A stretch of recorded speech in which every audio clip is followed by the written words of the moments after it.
అనేక వందనాలు. దేవుడు ఇచ్చిన మహాకృపను బట్టి వందనాలు చెల్లిస్తూ బహుతరముల నుండి నివాసిస్తాము నీవే అనే వాక్యాన్ని మనం ఈరోజు నేర్చుకుంటున్నాము. దేవుడు ఇచ్చిన వాక్యాన్ని బట్టి, దేవుడు ఇచ్చిన మాటలు మనం నేర్చుకోవడానికి ఇచ్చిన భాగ్యాన్ని బట్టి దేవునికి వందనాలు చెల్లిస్తూ మరి దేవుని ఆరాధించుకుందాము. ద్రాక్ష తోటలో నాటబడిన అంజూరమా, నీ ఫలమేది? దేవుడు మనల్ని నాటాడు ఈ భూలోకంలో, ఒక విత్తనంలో నాటాడు. కానీ మనము దేవునికి పనికొచ్చేలాగా, ప్రజలకి పనికొచ్చేలాగా, దేశానికి పనికొచ్చేలాగా ఉన్నామా లేదా అని దేవుడు ఇక్కడ అడుగుతున్నాడు ఈ పాటలో.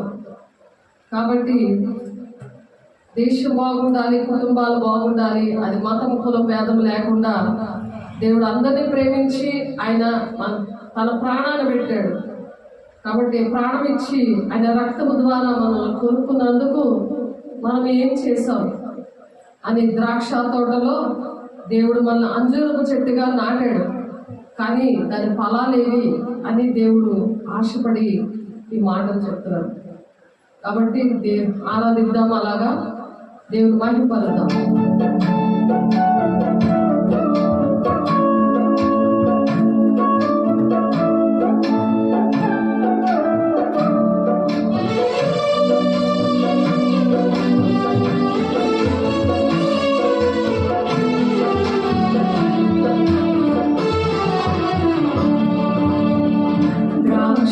తోటలో నాటబడిన అంజూరమా, నీ ఫలమేది?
ప్రభువా, తరతరముల నుండి మాకు నివాస స్థలము నీవే అని దావీదు భక్తుడు ఇక్కడ మాట్లాడుతున్నారు. ఎవరు మాట్లాడుతున్నారు? దావీదు గారు. ఆయన కూడా చిన్ననాటి నుండి కూడా దేవుణ్ణి ఆరాధిస్తా ఉన్నాడు. ఆయన ఆరాధిస్తున్నప్పుడు ఆయనకి తరతరముల నుండి మాకు నివాస స్థలంగా ఉన్నామని ఆయన ఫలించి ఆయన చెప్తున్నాడు. ఇక్కడ ద్రాక్ష తోటలో మరి నాటిన అంజూరపు చెట్టులోనే మనం ఉండి మరి అంజూరపు చెట్టు దగ్గర వేసి వచ్చినప్పుడట శిష్యులు మరి చూస్తుండగానే ఆయన ఆకలి ఉన్నప్పుడు అంజూరపు ఫలాల్లోనివి చూసినప్పుడు అది కాలం కాని కాలంలో అయినప్పటికీ కూడా మరి అది ఫలించలేదని ఎండిపో అని చెప్పారు. ఎండిపోమని దానికి చెప్పగానే వెంటనే అది ఎండిపోయింది. ఏం జరిగింది? ఫలించకపోతే మన జీవితాలు కూడా ఎండిపోతాయి. చదువు రాదు, ఉద్యోగాలు రావు, ఇంటిలో సమాధానం ఉండదు, మరి ఆ సాధారణ ఏర్పాటు చేస్తాడు. ఎందుకంటే దేవుడు మాట వినకపోతే చీకట్లు ఏర్పాటు చేస్తాయని వాక్యం చెప్తుంది. దేవుడు రాత్రి స్వరం ద్వారా 4 గంటలకు ప్రార్థన చేసినప్పుడు దేవుడు నాతో మాట్లాడాడు. ఈ మాటలు, ఈ విషయాలు నాకు తెలిసినవే, కానీ మరొకసారి దేవుడు బిడ్డలకి తెలియాలని దేవుడు ఈ మాటలు చెప్తున్నారు. అందుకని ఆ విషయాలు తెలియడానికి దేవుడు మరి ఈ మాటలు నాకు చెప్పమని చెప్తున్నారు. ఏంటంటే పర్వతములు పుట్టక మునుపు, భూమిని లోకమును నీవు పుట్టింపక మునుపు యుగములు నీవు దేవుడవు. యుగములు దేవుడు ఆయన. పర్వతాలు అప్పుడు పుట్టలేదు, భూమి కూడా అప్పుడు పుట్టలేదు. అప్పటికి ఇంకా దేవుడు ఇంకా పుట్టించలేదు వాటిని. అప్పటి నుంచి కూడా దేవుడు ఉన్నాడు. నీవు మనుషులు మట్టిగా మార్చున్నావు, మనుషుల్ని మట్టిగా చేశాడు ఆయన. నరులారా తిరిగి రండి నీవు సెలవిచ్చుచున్నావు. ఆ ఎండిపోయిన జీవితాలు చిగురింప చేయడానికి దేవుడు మిమ్మల్ని పిలిచాడు. దేవుని ఫలింప చేయడానికి దేవుడు పిలిచాడు. అందుని బట్టి దేవునికి ఎన్నో వందనాలు చెల్లిస్తూ దేవుని నామానికి మహిమకరంగా మనం ఉండాలని, ఫలించే చెట్టుగా ఉండాలని. మరి ఏదైనా తోటలో మన పితరులు ఆదాము అవ్వలు పాముతో స్నేహం చేసి, అంటే సాతానుతో స్నేహం చేసి, ఎవరితో చేశారు? స్నేహం ఎవరితో చేశారు? ఆదాము అవ్వలు సాతానుతో చేశారు. ఇప్పుడు సెల్ ఫోన్లతోటి, టీవీలతోటి, మరి ఆటలు ఇవన్నీ స్నేహం చేసి ఎక్కడికి వెళ్తారు? నరకానికి వెళ్ళిపోతారు. అదే మనం ఇప్పుడు పాడుకున్నాం. కాబట్టి రాజైన హిజ్కియా మరణం వేళలో ఆయన ప్రార్థన చేసుకున్నాడు. దేవుడు హిజ్కియాను కూడా తిరిగి రమ్మని పిలిచాడు. ఇప్పుడు మనల్ని ఎలా పిలుస్తున్నాడో, ఎలా పిలిచి కూర్చోబెట్టాడో, అలాగే దేవుడు స్వరం ద్వారా మాట్లాడి, ఇదిగో దేవుడు మాట వినకపోతే మరణం ఏర్పడి చేస్తుంది, చీకట్లు ఏర్పడి, మరణానికి పాపానికి జీతం మరణం. దేవుని మాట వినకపోతే అది మరణానికి దారితీస్తుంది. అంటే వాళ్ళు జీవిస్తున్నా సరే మృతులు అని చెప్తారు. మృతులు అని అంటే దేనికి పనికిరారు. ఇది దేవుడికి పనికిరారు, అమ్మకు పనికిరారు, నాన్నకు పనికిరారు, ఎవరికి పనికిరారు, చదువు పనికిరారు. ఎందుకంటే దేవుడి మాట వినకపోతే ఏంటి వస్తాయి? చీకట్లు. చీకట్లు అంటే ఏంటి? సాతాను పట్టినప్పుడు చచ్చి చెట్లు మెట్ల దగ్గరికి వచ్చి రాయి పట్టుకొని చెదగొడతా ఉంటాడు. ఎవరు? నీ పేరేంటి? ఉమామయ్య మనిషి. ఎన్నిసార్లు సిమెంట్ పెట్టేది అది చక్కగా పెట్టినా ఎందుకు దేవుడు మాట వెళ్ళేందుకు సాతాను దూరి ఏం చేయించాడు? దేవుడు ఆలయంలో మెట్లే చెదగొట్టేలాగా చేశాడు. అలాగే ఎంతసేపు తిందాము, పడుకుందాం, టీవీ చూద్దాం అని, డబ్బులు కావాలని, ఎందుకు అలాగా చీకట్లు ఏంటంటే దేవుడు మాటలంటే ఇష్టం ఉండవు. ఎందుకు? నరకానికి పట్టుకెళ్ళిపోదాం అని. ఇప్పుడు పాడుకున్నాం కదా, దేవుడు మాట వినకపోతే ఈ చీకట్లు ఎక్కడికట్ట అలా ఖచ్చితంగా అగ్ని గుణం వస్తుందని పాడుకున్నాం. వాక్యం కూడా చెప్తుంది. మత్తయి 21:8 ఉంది ఆ మాట. అగ్నిగుండంలోకి వెళ్ళే లిస్టు అందులో ఉంది. అలాగే ప్రకటన 22:15 మీరు చదువుకోండి. అగ్నిగుండానికి వెళ్ళే లిస్టు అక్కడ ఉంది. దేవుడు మాట వినకపోతే దేవుడు ఎక్కడ పంపిస్తాడంటే వాళ్ళకి ఎటువంటి ఆత్మ పంపిస్తాడో ఇక్కడ తిరిగి వచ్చినప్పుడు, దేవుడు తిరిగి తీసుకుని వచ్చినప్పుడు వాళ్ళకి ఏ ఆత్మలు ఇస్తాడో దేవుడే ఆ ఆత్మలు ఇస్తాడట. అది చూద్దాం మనం. 2వ దినవృత్తాంతాల గ్రంథము 18వ అధ్యాయం 20-21 వచనంలో ఒక మాట ఉంది. చూడండి ఎక్కడున్నది, చెప్పాలి త్వరగా. 2వ దినవృత్తాంతాల గ్రంథములోని 18వ అధ్యాయం 20-21 దేవుడే, యెహోవా దేవుడే అబద్ధములాడ ఆత్మని అప్పచెప్పేస్తాడట. దేవుడే అప్పచెప్పేస్తాడు. దేవుడు మాట వినకపోతే ఇష్టం వచ్చినట్లు తిరుగుతూ ఉంటారు. దేవుడు మాటలు వినకపోతే అది కట్టులేక తిరుగుతూ ఉంటారట, కట్టులేక తిరుగుతారట. కాబట్టి దేవదూతలాగా మనం దేవుని పిల్లలుగా ఉండే పరిస్థితులు దేవుడు ఇచ్చాడు. కాబట్టి ముందు కూర్చో. కాబట్టి అలాగే మూర్ఖము గల ఆత్మ కంటే అప్పచెప్తాడు. ఏ ఆత్మకి ఒకటే అబద్ధం అని చెప్పి ఆత్మకి అప్పచెప్పేస్తాడు. చిటికలోని అబద్ధం ఆడేస్తారు. అబద్ధమును ప్రేమించి జరిగించేవారంట మంట అగ్నిగుండలో పడిపోతారని ఉంది వాక్యం. అలాగే కార్యము ఏమని చెప్పాడు, ఆత్మీయ ఫలము ఫలించకపోతే, ఆత్మీయ ఫలాలు అంటే ఏంటి, ప్రేమ, సంతోషం, సమాధానం, దీర్ఘశాంతము, ఆశానిగ్రహం, ఆత్మీయ ఫలము మనం చెప్పుకున్నాం. గలతీయులు 5:22 వచనంలో ఆ ఆత్మీయ ఫలం ఉంది. అందులో 9 ఫలాలు ఉన్నాయి. ఆ ఫలాలు ఒకటి కూడా ఉండదు. ఫస్ట్ ప్రేమ ఉండదు. అలా ప్రేమ, సంతోషం, సమాధానము, దీర్ఘశాంతము, ఆశా నిగ్రహము, అలాగా కొన్ని ఫలాలు దేవుడు ఇచ్చాడు. ఆ ఆత్మీయ ఫలాల కోసమే దేవుడు అంజూరపు చెట్టు దగ్గరికి వచ్చి చూస్తున్నాడంట. చూడకపోతే ఆ వేరు నేను నరికేస్తాను అని ఇప్పుడు మనం పాట పాడుకున్నాం. ఆ వేరు నరికేస్తే చెట్టు ఎండిపోతుంది కదా, చచ్చిపోతుంది కదా. అలాగే మనకి రావాల్సిన ఈవులు, ఆశీర్వాదాలు, అది ఆర్థికంగా, శారీరకంగా, ఆత్మీయంగా ఉన్న ఆశీర్వాదాలన్నీ కొట్టి పారేస్తాడంట దేవుడే. ఆమెనా దానికి సరిగ్గా వాక్యం వినాలి. దేవా క్షమించయ్యా, సాధారణంగా నాన్ని పాడి చేద్దామని, నా జీవితాన్ని, నా పిల్లల్ని, నా కుటుంబాన్ని పాడి చేద్దామని వాళ్ళకి అనిపిస్తుంది. అయ్యా క్షమించయ్యా అని అడగాలి. దేనికి ఆమెనాలో వాక్యం. అందుకే జాగ్రత్తగా వినాలి, దేవుడు మాట జరిగ్గా వినాలి. మీరు బాగుపడిన తర్వాత చక్కగా అబద్ధాలు ఆడకండి, దేవుడికి ఇష్టంగా ఉండండి. లేకపోతే ఫలించకపోతే ఆ చెట్టు వేరు నరికేస్తారంటే ఆమెనంటే నరికేస్తాను చచ్చిపోతుంది. అది ఫలాలు, ఎందుకంటే దేవుడు మన దగ్గర ఉండి ఫలాలు కోరుతున్నాడు. ఒక ఆమె ఉన్నది, ఆమె ఏంటంటే అలాగే దేవుడు మాట వినలేనందుకు ఆమెకి చీకట్లు ఆవరించాయి. ఆమె ఇంత గంపడ ఫలాలు బస్సులో నుంచి పారేసింది. ఎందుకంటే దేవుడు ఇచ్చిన ఆశీర్వాదాలు అలా పారేసేలాగా సాధారణంగా చేస్తాడు. దేవుడు మాట వినకపోతే, దేవుని సన్నిధికి రాకపోతే, సేవకుల మాట వినకపోతే, సేవకులు రాత్రి పగలు ప్రార్థన చేసి మీ ఆత్మలు కాస్తున్నారని హెబ్రీ 13:7 ఉంది. వారి మాట వినండి అని ఉంది అక్కడ. లేకపోతే మీరు ఏ పని చేసినా ఫలించదు అని ఉంది అక్కడ. ఎందుకంటే వాళ్ళు చావైన రేవైన ప్రాణాలు తెగించి ఆ చీకట్ల పోరాటం, మీ కుటుంబాలు దీవించబడాలని, దేశం బాగుండాలని, దేవుల్లో ఫలించాలని, ఫలించకపోతే అగ్నిగుండమని దేవుడు ఎంత క్లియర్ గా చెప్తున్నాడు కదా.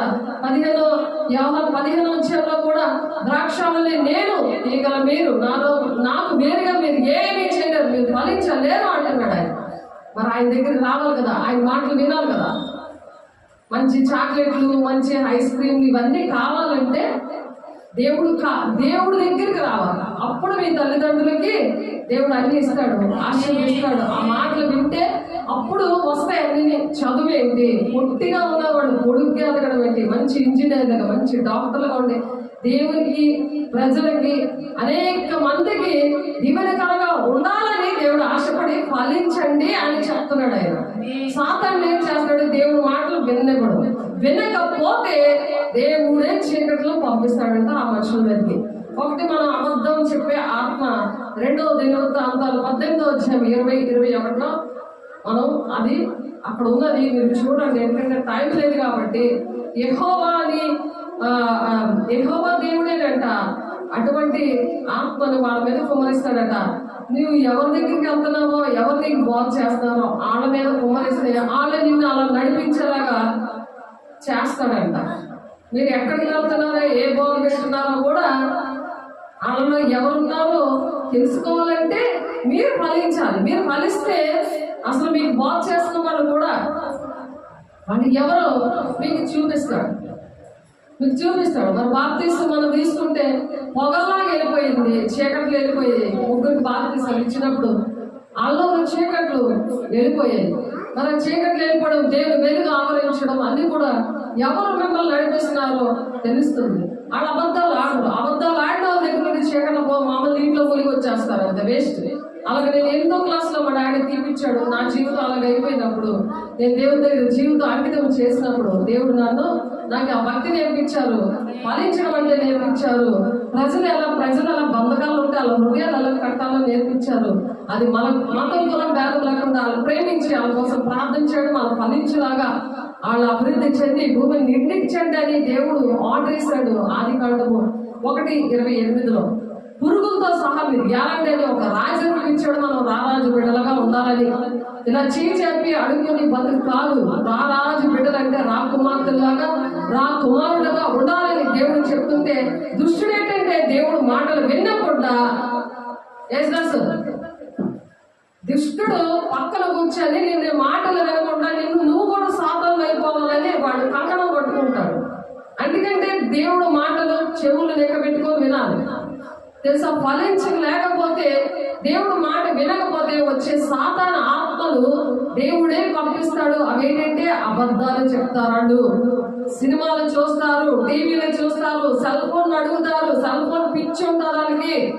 అది చెప్తున్నాడు. వాళ్ళు మూర్ఖుల్లా ప్రవర్తిస్తారు. మూర్ఖమైన ఆత్మ. యెషయా 14:14 ఉంది, మూర్ఖ గల ఆత్మను కుమ్మరించి ఉన్నాడట, కుమ్మరించేస్తాడట. దేవుని ఆత్మ ఎలా వస్తుంది? పరిశుద్ధాత్మ ఎలా పొందుకుంటారు?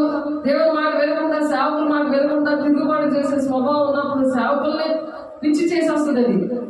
వాళ్ళు ఇప్పుడు పిల్లలు గల్లీలు పెట్టేస్తే ఆత్మీయ పిల్లల్ని మరి సేవకులకి చాలా తలపోటు కదా, అలాగా అటాక్ ఇస్తాయి. మాలో ఉండే వాళ్ళలో ఉండి మమ్మల్ని అలా అటాక్ చేస్తాయి. ఎందుకంటే నేను అనుభవంతో చెప్తాను. అందుకనే ప్రార్థన, ఉపవాసం, రొట్టె విరిచడం ఎడతెగక. అందుకే అపోస్తలులు 2:42 చెప్తున్నాడు దేవుడు, అంతవరకు సహించేవాడే రక్షణ పొందుకుంటాడని అందుకు చెప్తున్నారు. వాళ్ళకి జీవకిరీటం అంటే రాణిలాగా, యువరాజులాగా ఉండాలని. ఆ జీవకిరీటం ఎప్పుడు దొరుకుతుంది? చనిపోయే వరకు సహించుకోవాలి. దేవుని మాటలు వింటూ వెళ్తూ ఉంటే సాఫీగా ఉంటది, చాలా ప్రశాంతంగా ఉంటది, శాంతిగా ఉంది. శాంతి రమ్య అని పేరు పెట్టాము ఒక ఆమెకి. ఇంకొక ఆమెకి దేవుడు పెట్టారు ఆ పేరు దివ్య దర్శిని అని పెట్టారు. చాలా లైట్ వెయిట్ లాగా, ఎప్పుడు భారంగా, వేదనగా, దుఃఖంగా ఉన్న ఆ హృదయాలు అలాగ తేలిపోతున్నట్టు ఉన్నాయి. కాబట్టి అంతకు ముందు వాళ్ళు అలా లేరు. కాబట్టి అటువంటి వాళ్ళని బాగు చేయడం దేవుడికి ఇష్టమైంది. దాన్ని ఫలించడం అంటారు.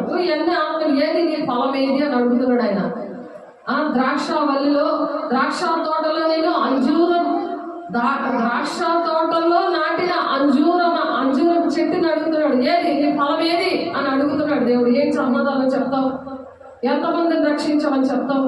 నీ ఫలాలు ఏంటి అని అంటే, నువ్వు ప్రార్థన చేస్తుంటే ఏమైనా కార్యాలు అవుతున్నాయా? ఎవరికైనా నీ మాటలు చెప్తుంటే వాళ్ళు దేవుని సన్నిధికి రాగలుగుతున్నారా?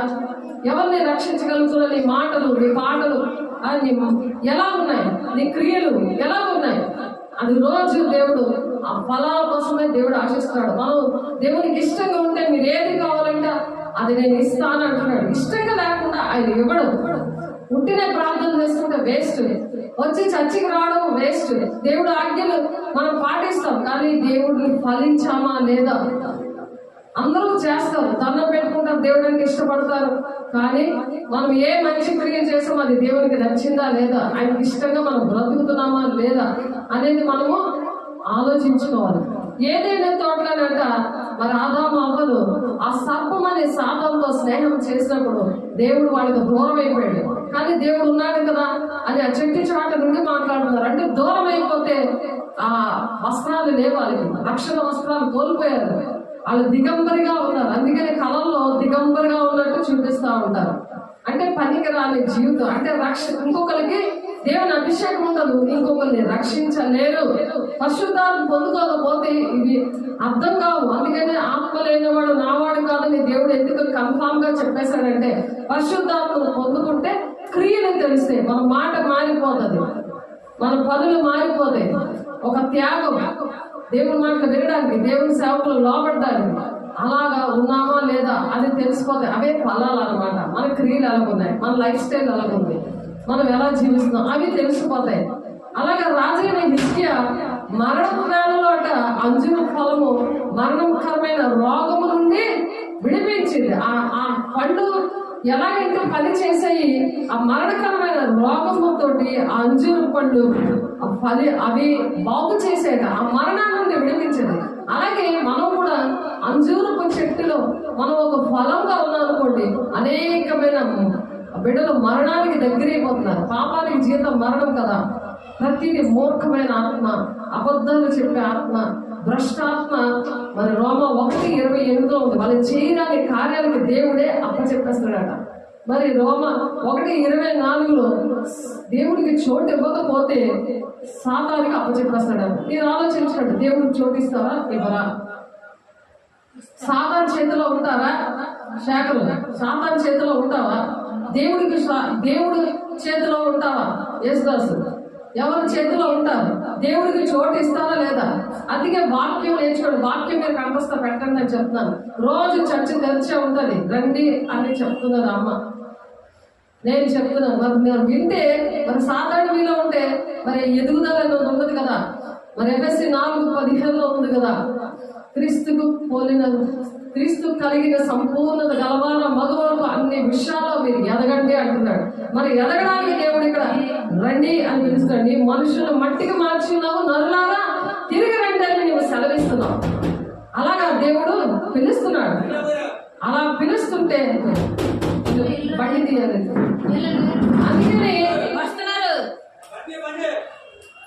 అందుకని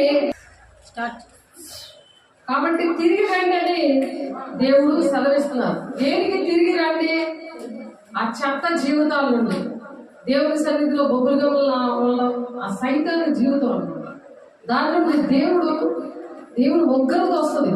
ప్రసంగ 5:1 ఏముంది? దేవుని సన్నిధిలో నీ ప్రవర్తన జాగ్రత్త అని. 139వ కీర్తన 1, 2, 3 వచనాలు ఏముంది? నువ్వు కూర్చోవడం, నువ్వు లేవడం, నువ్వు నవ్వడం, నువ్వు ఏం చేస్తున్నావు, దేవుని వాక్యం రాసుకుంటున్నావు లేదా, దేవుని మాటలు వింటున్నావా లేదా, ఇవన్నీ కూడా దేవుడు చూస్తాడు. దేవుడే నిన్ను దీవిస్తాడు. దేవుడు దీవించాలి. కానీ ఇక్కడ నేను చెప్పడమే, దేవునికి మీకు మధ్యవర్తినే. కానీ మీరు ఎలా చదువుతున్నారో, ఇలా చదవగానే వెంటనే దేవుడు మంచి ర్యాంకుల మీద, మంచి ర్యాంకులు, మంచి ఉద్యోగాలు, మంచి జీవితాలు దేవుడు ఇస్తాడు. అది ఆమెనంటే మీ పట్ల జరుగుతుంది. ఆమె అనకపోతే జరగవు. ఆమెనంటే అర్థం ఏంటి? అలాగూ జరుగును కాక అని మీరు ఇష్టపడాలి. దేనికి ఆమె అన్నాను, దేనికి అనకూడదు అనేది వాక్యం వింటున్నప్పుడు, దేవుడు మాటలు వింటేనే దీవెనలు, లేకపోతే చీకట్లు పడతాయి అని చెప్పి యెహోవా మీ మీద గాఢ నిద్రాత్మను కలుగు చేస్తాడు. ఎప్పుడు మత్తుగా ఉంటది, బద్ధకంగా ఉంటది, ఏ పని చేయడానికి ఇష్టం ఉండదు. ఎవరైనా ఇస్తే తిందాము, పడుకుందాము, ఆ బద్ధకం అనమాట. ఎవరికైనా మేలు చేద్దామని ఉండదు. ఎవరి దగ్గర దొంగలించేద్దాం, ఎవరి దగ్గర డబ్బులు తీసుకుందాం, ఇలాంటి సాయంత్రం పనులే, అలాంటి ఆలోచనలు ఉంటాయి. అది యెషయా 29:10 నిద్రమంత ఆత్మను అలాగా అప్పచెప్పుతానా అంటున్నారు. కాబట్టి వేకువలో లేచి ప్రార్థన చేసినప్పుడు దేవుడు వింటాడు. 3 నుంచి 5 లోపులో ఎప్పుడు వెలుగు వచ్చినా ప్రార్థన చేస్తే దేవుడు స్వరం ద్వారా, దర్శనం ద్వారా, కలం ద్వారా, దేవుడు వాక్యం ద్వారా దేవుడు మాట్లాడితేనే దేవుడు మాట్లాడితేనే మనం బ్రతుకుతాం. మనుషులు మాట్లాడితే మనం బ్రతకం. కాబట్టి మనుషులు వాళ్ళు చెబుతారు, చెయ్యరు, వాళ్ళు మోసం చేస్తారు, నేను ప్రేమించినట్టే యాక్ట్ చేస్తారు. కానీ నీ జీవితం బాగు చేసేది, నిన్ను దేవుడి రాజ్యాన్ని తీసుకెళ్లేది నిన్ను నన్ను దేవుడే. కాబట్టి మనం దేవుడి మాటని వినాలి. మరి యెషయా 61:3 కూడా భారభరితమైన ఆత్మ, ఎప్పుడు భారం ఉంటారు. ఆ బాధ ఉంది, ఈ బాధ ఉంది, మరి నా పరిస్థితి ఏంటి అనే భారం ఉంటుంది. కానీ ఎన్ని కష్టాలు, ఎన్ని కన్నీళ్ళు, ఎలాంటి పరిస్థితులు ఉన్నా సరే ఆ వాళ్ళకి ఏది ఇస్తాడట? ఆ భరితమైన ఆత్మకు ప్రతిగానట స్తుతి వస్త్రం ఇస్తాడట. ఎప్పుడు కూడా మరి ఆ రోజు సాతానుడు ఇక్కడ పొడి చేశాడు, మెడకి ఇలా లింకేసి చంపేస్తాను, నేను వేసేది తీసుకెళ్ళిపోతానంటే నీకు వందనాలయ్యా అని ఆ బ్లడ్ వస్తున్నా కొద్ది వందనాలయ్యా అంటే ఆ భారభరితమైన పని అది ఆ సాధారణంగా చేశాడు. ఆ ఆత్మకు ప్రతిఘటించాడట, స్తుతి వస్త్రంతో అలంకరించాడట. అందుకే వందనాలయ్యా అని ఆమె చెప్పినప్పుడు అది అసలు ఒక మచ్చలేదు, ఆ బ్లీడింగ్ ఆగిపోయింది. ఆ వాటర్ లాగా ఆ రక్తం వచ్చేస్తుంటే అరుణ కాంతి ఆ రక్తం వచ్చేస్తుంటే అది ఆగిపోయింది. ఇంట్లో ఉన్న ముసలోళ్ళు, ఆ పెద్దోళ్ళు, అమ్మో వెళ్ళి టెక్నెస్ తీసుకో, వెళ్ళు అది డాక్టర్ దగ్గర చూపించు అంటే ఏమీ కూడా ఒక టెక్నెస్ లేదు, ఒక మాత్ర లేదు, ఒక నొప్పి లేదు, ఆ బ్లడ్ ఆగిపోయింది, ఒక మచ్చ లేదు. ఆలోచించండి, దేవుడు భారభక్తిమైన ఆత్మ అంటే అది కూడా సాతాను పెడతాడు. ఎందుకంటే దేవుని బిడ్డలతో పెరుగుతూ ఉంటే ఎడతెగక ప్రార్థన సహవాసము రొట్టె విచ్చుట ఎడతెగక ఉన్నందుకు దేవుడిచ్చిన ఆ భారభక్తిమైన ఆత్మను తీసివేసి స్తుతి వస్త్రాన్ని ఇచ్చాడు. స్తుతి చేయడానికి దేవుడు ఇచ్చాడు. అది యెషయా 61:3 ఉంది. కాబట్టి మనం ఏ ఆత్మ కలిగి ఉన్నాం అని దేవుణ్ణి మనం అడగాలి, ఎప్పుడు చెక్ చేసుకోవాలి. రోజు కూడా దేవుని దగ్గర ఏదైనా పొరపాటు జరిగితే క్షమించి దేవా, నన్ను నడిపించయ్యా, నన్ను అభిషేకించయ్యా అని దేవుని వాక్యం వినాలి, దేవుని పాటలు పాడాలి. ఎందుకంటే మరి సాధారణ ఏంటంటే యోగు విషయంలో ఎంత ప్రపంచంలో అందరికంటే కూడా చాలా భక్తిపరుడు అనమాట యోగు. ఆయన భక్తిపరుడు, ఆయనంత ధనవంతుడు ఎవరు కూడా లేరు. కానీ తన పిల్లల కోసం రోజు ప్రార్థన చేసేవాడు, బలి అర్పించేవాడు. బలి అంటే ప్రార్థన అనమాట. అలా బలి అర్పిస్తే అలాగంత చక్కగా ఉన్న యోగ విషయంలో సాతానుడు వెళ్ళి యేసేతోటి వెళ్ళి ఆ దేవదూతంతో వెళ్ళి పర్మిషన్ అడిగాడట. నువ్వన్నీ కూడా అంటే ఆశీర్వదించేస్తున్నావు, చక్కటి అభిషేకం ఇచ్చావు, చక్కగా ప్రార్థన చేస్తున్నాడు, వాడు డబ్బులునే, అతనికేంటి, నువ్వు అతను కంచి తీసేయి, అతని చుట్టూ నువ్వు కంచేసావు కదా, కంచి తీసేస్తే అప్పుడు నేను చూస్తాను. ఎటువంటి శోధన వచ్చినా, డబ్బులు లేకపోయినా, మరి ఎటువంటి బాధలు వచ్చినా, తన అనారోగ్యం పాడైపోయినా, ఏమైపోయినా సరే, తన పిల్లలు చచ్చిపోయినా, ఇంట్లో వాళ్ళు ఆస్తంతో పోయినా, అప్పుడు నిన్ను స్థుతిస్తాడా అని ఒక ఛాలెంజ్గా దేవుడినే అడిగి వాడు వస్తాడు. వచ్చినప్పుడు ఇది దేవుడు ఇంతకు పరీక్షలు పెట్టాడు, ఆ ఆత్మలు పెట్టాడు, దాని నుండి విడుదల పొందుకోండి, నా మాట వినండి అని. ఇప్పుడు ప్రార్థన సహవాసం రొట్టె విచ్చడం ఎడతెక్క లేకపోతే అది దేవుడి మాటలు కదా. అప్పుడు భయం కలుగుతుందట. మనం అపోస్తులుగా వాడబడాలని, దేవుని శిష్యులుగా ఉండాలని, విశ్వాసంగా ఉండాలని చెప్పలేదు. మత్తయి 28 మరి 18-20 వచనాలు చూస్తే శిష్యులు తయారు చేయమన్నాడు. ఆ శిష్యులు బాప్తిసాలు ఇవ్వాలి, సదాకాలము దేవునితో ఉండాలి అని దేవుడు ఆశతో ఈ 2 మాటలు. ఇంకో 3వ మాట ఏంటంటే, నేను ఏ సంగతులు చెప్పానో అవే మీరు బోధించండి అంటాడు. ఇష్టం వచ్చిన బోధించకూడదు. వ్యర్థమైన ఆరాధన చేస్తే పాటలు పాడినా, వాక్యం చెప్పినా అవి ఎవరు ఆరాధిస్తున్నారు, అది ఎవరు చెప్తున్నారు అనేది గమనించుకోవాలి. వివేచన ఆత్మ, కృపావరంలో ఒక ఆత్మ అది, కాబట్టి అది గమనించుకోవాలి. అలాంటి వ్యర్థమైన ఆరాధన చేస్తే ఇవన్నీ అర్థమవుతుంది. కాబట్టి అది దేవుని ఆత్మతో సత్యంతో ఆరాధిస్తూ మన దేవుని విషయంలో అంత బలంగా పనిచేస్తూ, దేవుణ్ణి ఆరాధిస్తూ, దేవుని ప్రేమిస్తూ అలా దీవించబడే యోగు విషయంలో మరి సాతానుడు ఒక అధికారం తీసుకున్నాడు, దేవుని అడిగి తీసుకున్నాడు. అలాంటి పరీక్షలు మనకే వచ్చాయనుకోండి, మనం ఫలించి ఉన్నామనుకోండి, మన ఫలాలు మనం దేవుని యొక్క ఫలాలు, దేవుని యొక్క అభిషేకం, దేవుని ఆత్మీయ ఫలాలు, కృపావరాలు మనలో ఉంటే దేవునికి లోబడి ఆ దుష్టుని ఎదిరించకూడదు. మరి యోగు గారు ఎలా చేశారో ఆయన లోబడలేదు. ఆ వచనం అది ఎక్కడుందంటే యోగు 12-14 వచనంలో, ఆలోచించము, ఆయన పడగొట్టగా ఎవరినూ మనలో అట్టజాలరు, ఆయన మనుషుని చెరలో మూసివేయగా తెరుచుట ఎవరికి సాధ్యము కాదు. యోగు విషయంలో అది జరిగింది. ఎప్పుడైతే అలాగా దేవుడు తను అలాగా ఆయన బాడీ మీద, అతని ప్రాణం మీద నీకు ఏ అధికారం లేదు.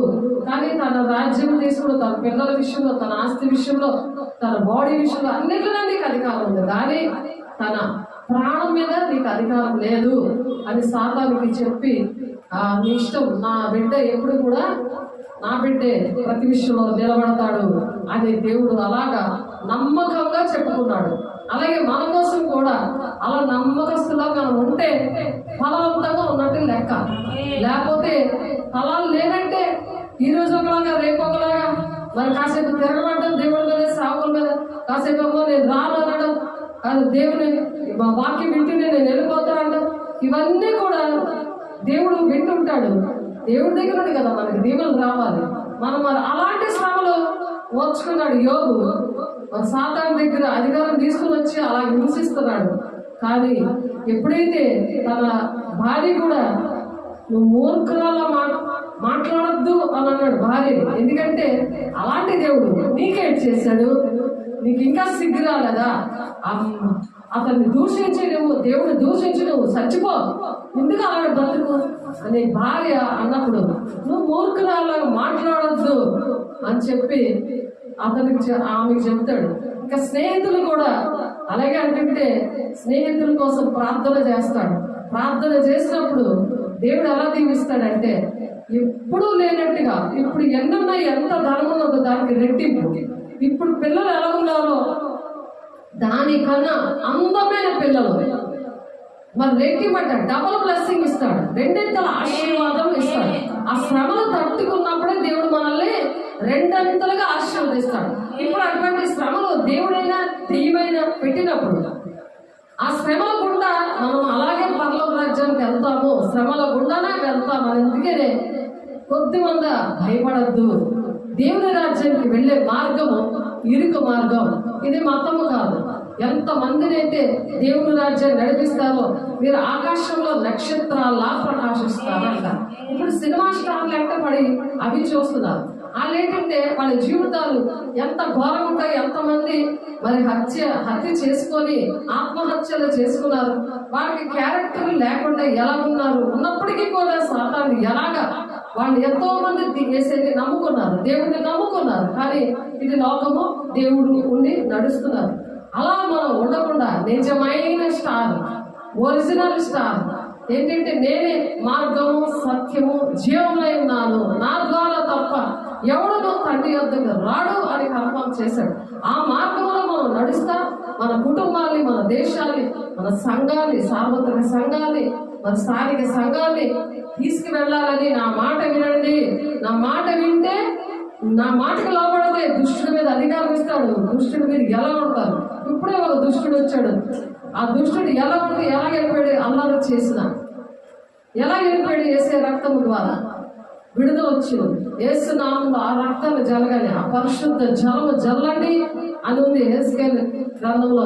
మరి కఠినమైన హృదయమును మాంసం గుండెగా మారుస్తానని. అందుకని సాతానుకు లోబడకూడదు, దేవునికి లోబడండి, దుష్టుని ఎదిరించండి, మీ అందరూ పారిపోగలండి. ఇప్పుడే మీరు అందరూ చూశారు దేవునికి లోబడే దుష్టుని ఎదిరించడం ఎప్పుడు వస్తుంది? మన ఫలవంతంగా ఉన్నప్పుడు. అంజూరపు ఫలాలు చూశాడట, మరి ఆ ఫలాలు లేనందుకు దేవుడు గొడ్డలి ఆ చెట్టు దగ్గర పెట్టి నరిగేస్తానంటే ఆ సేవకులు మిమ్మల్ని నడిపిస్తున్న వాళ్ళు ఇంకొక సంవత్సరం టైం ఇవ్వండి ఏసయ్యా, అట్లా నీరు పోస్తాను, నేను ఎరువు వేస్తాను అంటే వాక్యము పెడతాను నేను.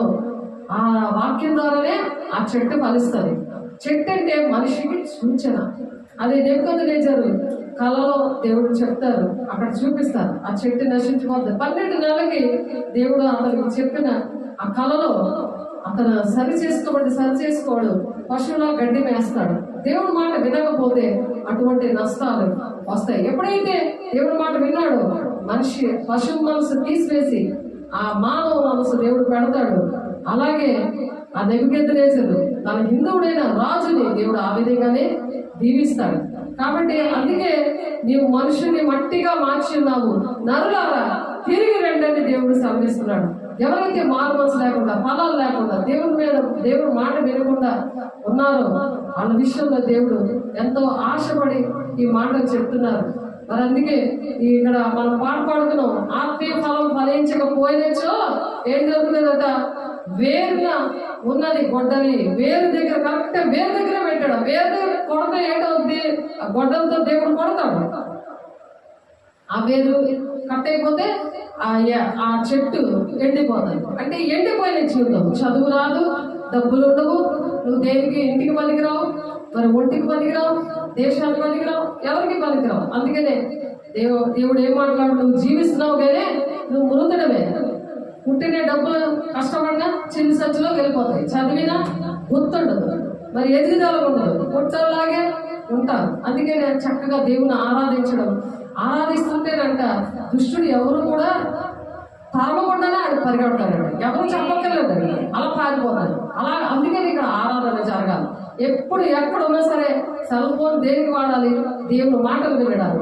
మరి యూట్యూబ్ లో దేవుడు మంచి మాటలు చెప్తున్నారు కదా, ఆ వాక్యము చక్కగా సెల్ ఫోన్లు ఉన్నాయి, చక్కగా ఆ వాక్యము చక్కగా సన్నిధిలో వినాలి. ఆ వాక్యము ఆ పాట వింటున్నప్పుడు అవి నేర్చుకుంటారు. ఆ వాక్యం వస్తున్నప్పుడు సరి చేసుకుంటారు. వాక్యం వస్తుంటే మరి ఆ ఉదక స్నానం, వాక్యం అంటే ఏంటి, వాక్యంతో ఉదక స్నానం చేయిస్తూ ఉంటాడు. అంటే ఆ దిద్దుబాటు ద్వారా పరిశుద్ధపరిచి అప్పుడు పరిశుద్ధాత్మతో నింపుతున్నప్పుడు మరి దర్శనము, ప్రవచనము, భాషలతో మాట్లాడడం, మరి ఎక్కడ ఏడు జరుగుతున్నాయి, ఏ ఊర్లో ఏడు జరుగుతున్నాయి, మీ ఇంట్లో ఏడు జరుగుతున్నాయి, దేనికోసం ప్రార్థన చేసినా దేవుడు మీ నోటు ద్వారా పలికిస్తాడు. మీకు తెలియదు కానీ కళ్ళు ఎక్కడ ఆ దర్శనంతో దేవుడు ఎన్నో ఈ 6 వర్షాల్లో కూడా ఎక్కడెక్కడ చీకట్లు ఉన్నాయి, ఏ బంధకాలు ఉన్నాయి, అవన్నీ కూడా వివరాలు మనకైతే తెలియదు కానీ దేవుడు తెలియపరుస్తాడు. ఈ కళ్ళు పరిశుద్ధంగా ఉన్నప్పుడు ఈ శరీరం అంతా వెలుగుమయమే ఉంటుంది. కన్ను చెడిపోయిందనుకో ఈ శరీరం అంతా చీకటి, అంటే సాతానుతో నిండిపోతుంది. అందుకనే మనం వేసే శరీరము రక్తము ప్రతిరోజు వచ్చి తీసుకున్నప్పుడు సాతానికి భయం కలుగుతుందట. 43వ వచనంలో సాతానికి భయం కలుగుతుందట. మీరు అపోస్తులుగా వాడబడతారు, మనం అపోస్తులుగా పిలువబడతాం. అపోస్తుల పరిచర్య కోసం వైజాగ్ నుండి విజయనగరం నన్ను తీసుకొచ్చి ఇప్పుడు 7 పరిచర్యలు ఇచ్చారు, 8వ కూడా స్టార్ట్ చేస్తున్నారు. కాబట్టి మీరు ప్రార్థన చేయాలి. ఆ ప్రార్థనలోని రోజు ఆ ప్రార్థన ఫలించలాగిన మరి అపోస్తుల 16:5 ఉంది, మీరు విశ్వాసము వాళ్ళని స్థిరపరిచినప్పుడు అనుదినము లెక్కగా విస్తరిస్తున్నారు ఉంది వాక్యం. అందుకే మనము అలా ఉన్నప్పుడు ఫలిస్తేనట మనకి పరలోకం అనే భాగ్యం దొరుకుతుంది. పరలోకం అనేది భాగ్యం, లేకపోతే తప్పక నరకం తప్పదు అని ఉంది ఇక్కడ. మనం ఆ పాట పాడుతున్నాము.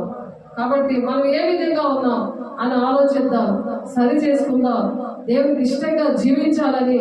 మరి మాటలన్నీ కూడా దేవుడు దీవించాలి, ఆశీర్వదించాలని దేవుడి మాటలు దీవించుడు గాక. దేవుడికి అనేక వందనాలు చెల్లిస్తూ ప్రార్థన చేసుకుందాం. పరిశుద్ధుడా, ప్రేమల దేవా, విశుద్ధుడా, మమ్మల్ని ప్రేమించి ప్రభా తిరిగి రండి అని పిలుస్తున్నావయ్యా. మమ్మల్ని క్షమించి నడిపించి ఇంక మేము చేస్తున్న పరిచయాలు అంతట్లో కూడా మీ మాట వింటామయ్యా, మేము లోపడతామయ్యా. దుష్టుని ఎదిరించే శక్తిని మాకు ఇచ్చావు. ఆ ఫలవంతంగా నా తండ్రి మేము అనుదినము కూడా ఫలించే చెట్టులాగా అంజూరపు చెట్టు దగ్గరికి మీరు వచ్చారయ్యా. ఫలాలు మీరు వెతుకుతున్నారయ్యా. ఆ ఫలాలు నాయన అయ్యా మీరు మా కోసం ప్రాణం పెట్టారు కాబట్టి అయ్యా ఫలాల కోసం వెతుకుతున్నారయ్యా.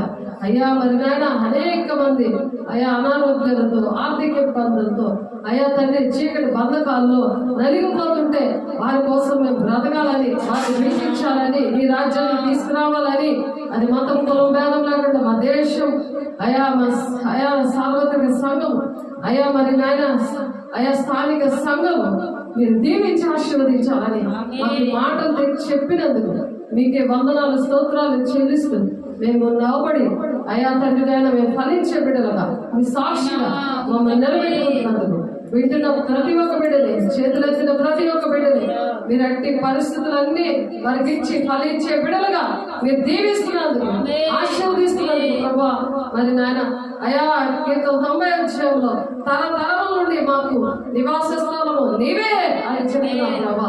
అయా మీరేనైనా మా నివాస స్థలము అయా మా హృదయంలో మీరు నివసించండి ప్రభు.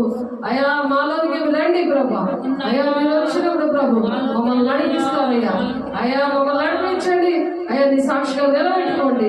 అనేకమైన బిడ్డలకి దీవెనకరంగా, ఆశీర్వాదకరంగా మమ్మల్ని దీవించినందుకు, కొరతలేని ఆత్మతో మమ్మల్ని నింపి పంపిస్తున్నందుకు, మీ సాక్షిగా మమ్మల్ని నిలబెట్టుకుంటున్నందుకు వందనాలు స్తోత్రాలు చెల్లిస్తుంది. దేశ పరిశుద్ధ నామములో బ్రతుకులాడు పెట్టుకుంటున్నాం తండ్రి. ఆమేన్. తండ్రి యొక్క దీవెన, కుమారుని యొక్క కృప, పరిశుద్ధాత్మ యొక్క నిత్య సహవాసము చేతిలో తిన్న బిడ్డలు, ఆన్లైన్ లో ఆఫ్లైన్ లో ఉన్న ప్రతి ఒక్క బిడ్డకి సదాకాలము తోడైంది నడిపించింది కాక. ఆమేన్. God bless you. దేవుడు మిమ్మల్ని దీవించింది కాక. దేవునికి మహిమ కలుగును కాక. ఆమేన్.